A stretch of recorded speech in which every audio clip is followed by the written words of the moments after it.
प्रदेश में उपचुनाव को लेकर कांग्रेस ने प्रत्याशी घोषित कर दिए हैं। झुंझुनू से अमित ओला को टिकट मिला है, रामगढ़ से आर्यन जुबेर खान को टिकट मिला है और दौसा से डीसी बैरवा, देवली उनियारा से केसी मीना को टिकट मिला है। सलुंबर से रेशमा मीणा, चौरासी से महेश रोत को उम्मीदवार बनाया है और खींवसर से रतन चौधरी को टिकट मिला है।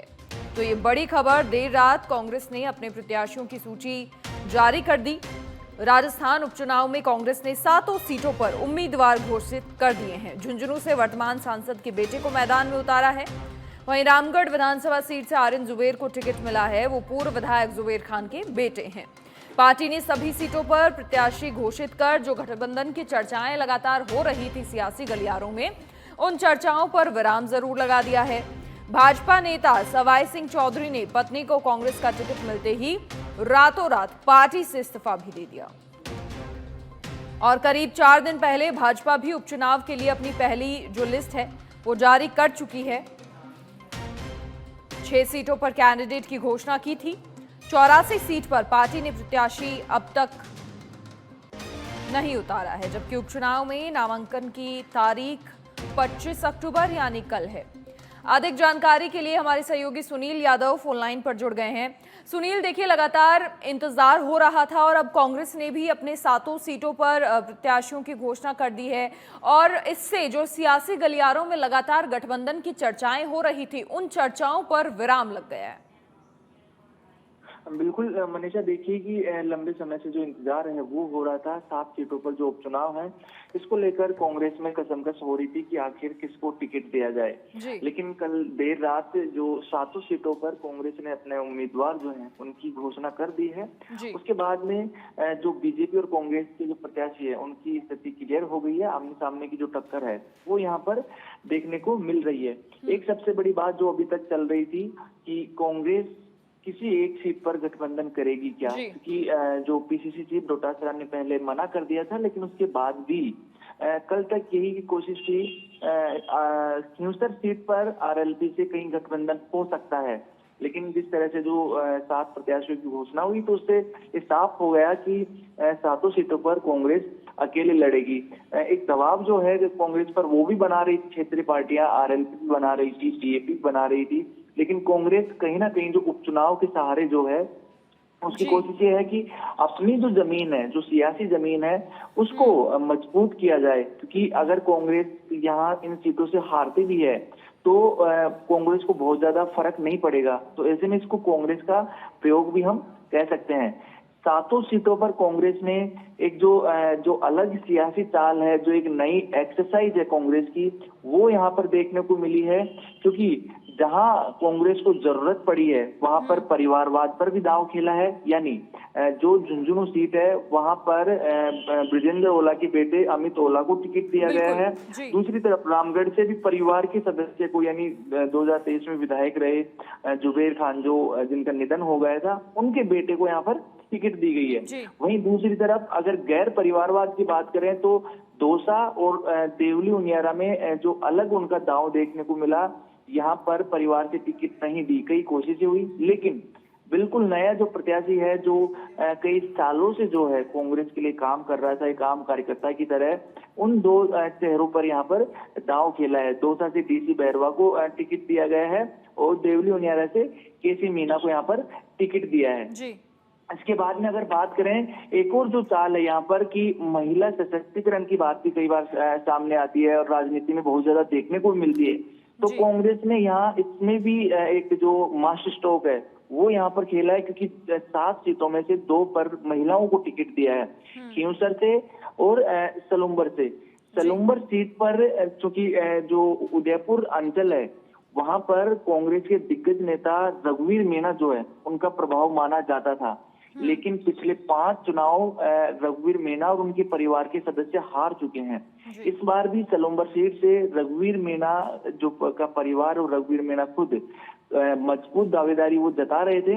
लेकिन जो इस बार सबसे जो क्लियर डिसीजन कांग्रेस का सलुंबर में देखने को मिला कि जो दिग्गज नेता के परिवार और खुद ना दिग्गज नेता को टिकट दिया गया, ना ही परिवार को, वहां पर जो रेशमा मीणा है, नई प्रत्याशी रही है, बागी होकर चुनाव लड़ी थी और लंबे समय से कांग्रेस के टिकट की मांग कर रही थी। इस बार उपचुनाव में रेशमा मीणा को टिकट दिया है, यानी कांग्रेस ने स्पष्ट किया है कि जिनका प्रभाव है उसी को टिकट दिया जाएगा, जो ग्राउंड पर काम कर रहा है उसको टिकट दिया जाएगा।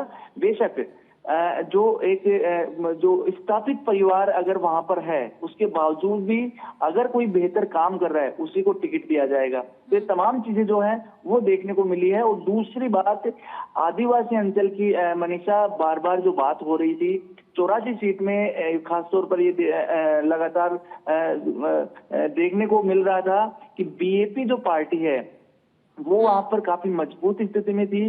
भारत आदिवासी पार्टी लगातार 2 चुनाव 84 से जीत रही है, लेकिन ये जो आदिवासी जगह है, ये आदिवासी अंचल है, ये कांग्रेस का पारंपरिक वोट बैंक रहा है, लेकिन पिछले 10 साल से कांग्रेस के हाथ से बहुत दूर चला गया था। और इस बार भी 84 से बीएपी की कोशिश ये थी कि कांग्रेस गठबंधन कर ले, लेकिन कांग्रेस इस उपचुनाव के सहारे वही जो सियासी जमीन है, जो खोई हुई सियासी जमीन है, उसको पाने की कोशिश कर रही है। नए चेहरे पर जो यूथ कांग्रेस में जो सक्रिय सदस्य हैं, जो रोत, उनको यहाँ पर टिकट दी गई है। देखा जाएगा कि कांग्रेस ने 7 सीटों पर जो है अपनी पूरी एक जो जमीनी जो एक्सरसाइज है वो की है। और इसमें ये भी देखने को मिला है कि जरूर इस पूरी जो लिस्ट है इसमें जो कार्यकर्ताओं की राय ली गई है, इसमें ये भी देखा गया है कि किसी तरह की जो प्रेशर पॉलिटिक्स होती है उस पर कांग्रेस प्रेशर पॉलिटिक्स को हावी नहीं होने दी। बिल्कुल जो एक सटीक डिसीजन है कांग्रेस ने 7 सीटों पर ऐसा ही लिया है। और कई तरह के जो समीकरण है उनको भी साधने की कोशिश की है, चाहे उसमें सोशल इंजीनियरिंग की बात कर लें, या फिर जो महिलाओं को प्रायोरिटी देने की बात करें, या फिर जो परिवारवाद और गैर परिवारवाद का जो एक कॉम्बिनेशन है वो भी यहाँ पर देखने को मिला है। क्योंकि बीजेपी किसी भी मुंह से कांग्रेस को परिवारवाद के नाम पर नहीं घेर सकती, क्योंकि बीजेपी खुद चलम्बर से जो टिकट दिया है वो परिवारवाद के तहत ही दिया है, क्योंकि वहां पर चलम्बर से जो अमृतलाल मीणा का निधन हो गया था तो उनकी पत्नी को टिकट दिया है। तो कांग्रेस हर तरह से यहाँ पर सेफ गेम खेलने की कोशिश की है इस पूरी जो लिस्ट है जो 7 सीटों की। लेकिन अब ये देखना होगा कि चुनावी जो रणनीति है, जो कैंपेनिंग है, वो किस तरह से की जाती है। टिकट देने के बाद किसी तरह के बगावती सुर जो हैं वो उनको कैसे कंट्रोल करती है। अगर आपसी फूट होती है पार्टी और पार्टी के कार्यकर्ताओं में, तो डैमेज कंट्रोल के लिए कांग्रेस के पास कितनी जो मजबूत क्षमता है, कितनी पावर है, वो देखने वाली बात है। क्योंकि 7 सीटों पर जो मनीषा अभी देखा होगा कि बीजेपी ने जब टिकटों की घोषणा की उसके बाद देवली उनियारा से जो विजय बहंसला है उन्होंने विरोध जताया था, और एक आध सीट पर और विरोध ज्यादा खुलकर सामने नहीं आया, लेकिन थोड़ा जो विरोध था बीजेपी ने समय रहते हुए उस विरोध को समाप्त कर दिया। यानी कांग्रेस, माफ कीजिएगा, बीजेपी एक होकर चुनाव लड़ रही है, बिना किसी विरोध के चुनाव लड़ रही है। अच्छा सुनील, देखिए इसके अलावा खीवसर सीट पर क्योंकि गठबंधन की चर्चाएं लगातार हो रही थी, अब कांग्रेस की ओर से वहां पर सवाई सिंह चौधरी की पत्नी रतन चौधरी को उम्मीदवार बना दिया गया है। आरएलपी से गठबंधन ना करके खुद का उम्मीदवार उतार दिया है। तो अब देखिए खीवसर में हनुमान बेनीवाल का भी एक बयान काफी चर्चाओं में है। उन्होंने ये कहा कि इस बार अगर चुनाव में जीत गए तो चुनाव खीवसर की जनता और आरएलपी ने जीता ऐसा माना जाएगा, लेकिन अगर यदि हार गए तो लिखा जाएगा कि आरएलपी राजस्थान से मिट गई, खाता ही विधानसभा में नहीं रहा आरएलपी का। साथ ही कहा कि एक बार कांग्रेस का रुख देख लेता हूं, उसके बाद घोषणा करेंगे। और क्योंकि देखिए हमेशा मुखरता के साथ और अपने दम पर कहीं ना कहीं हनुमान बेनीवाल लगातार बोलते आए हैं, तो अब जो कांग्रेस के साथ गठबंधन की चर्चाएं थी उन पर विराम लग गया है, तो क्या चुनौती होगी? क्योंकि वो भी इसे चुनौती मानते हैं और अपनी जनता से भी लगातार उनकी यही दरख्वास्त कहीं ना कहीं है कि आरएलपी का नाम हमें मिटाना नहीं है। बिल्कुल मनीषा, देखिए कि जो हनुमान बेनीवाल है वो पिछले, थोड़ा फ्लैशबैक में जाते हैं, पिछले विधानसभा चुनाव की अगर बात करें तो राजस्थान की एक बड़ी क्षेत्रीय पार्टी के रूप में सामने आई थी। 3 सीटों पर हनुमान बेनीवाल को जीत मिली थी और खुद भी सांसद बने थे, यानी एक मजबूत पार्टी के रूप में वो स्थापित हुए थे। लेकिन 2023 में महज वो 1 सीट बची, और अभी जिस तरह से वो भी खुद हनुमान बेनीवाल सांसद बने थे, विधायक के सांसद बन गए। यानी फिलहाल जो है आरएलपी के पास राजस्थान विधानसभा में 0 सीट है। हनुमान बेनीवाल किसी भी तरह से ये चाहते हैं कि उनका जो वजूद है राजस्थान विधानसभा में, क्योंकि क्षेत्रीय पार्टी है, तो लोकसभा से ज्यादा इम्पोर्टेंट ये हो जाता है कि विधानसभा में उनका कोई सदस्य रहे। बेनीवाल के सामने बड़ी चुनौती है और बेनीवाल ने लगातार कोशिश की है कि गठबंधन हो जाए, अंदरूनी तौर पे लगातार संपर्क करने की कोशिश की, लेकिन जो बेनीवाल की बयानबाजी है और हरियाणा चुनाव में कांग्रेस के खिलाफ जो प्रचार प्रसार करना है, अभी हरियाणा विधानसभा चुनाव जो हुए थे उसके बाद कांग्रेस ने ये तय कर लिया था कि बेनीवाल के साथ वो गठबंधन नहीं करेगी, क्योंकि इसमें कांग्रेस के दो नुकसान है। पहला ये कि सबसे जो स्थापित पार्टियां हैं राजस्थान में वो बीजेपी और कांग्रेस है, क्योंकि हर सीट पर हर जगह पर बीजेपी और कांग्रेस का प्रभाव है। लेकिन इस तरह से जब गठबंधन हो जाता है, कहीं किसी क्षेत्रीय दल की प्रेशर पॉलिटिक्स में कोई पार्टी आ जाती है, तो बड़ी पार्टी है वो हमेशा कमजोर स्थिति में होती है और क्षेत्रीय पार्टी है वो हावी हो जाती है। यहाँ पर कांग्रेस ने क्लियर किया है और तमाम जो जिस तरह से कांग्रेस ने कहा कि किसी तरह का गठबंधन नहीं हो रहा है, तो हनुमान बेनीवाल में एक जो बौखलाहट टाइप की है वो देखने को मिली है और बेनीवाल यही कोशिश कर रहा था कि ऐन मौके तक कांग्रेस जो है संपर्क साध ले। लेकिन कल जिस तरह से ये बात कही कि हम तो गठबंधन हमारी तरफ से किसी भी तरह से नहीं तोड़ा जाएगा।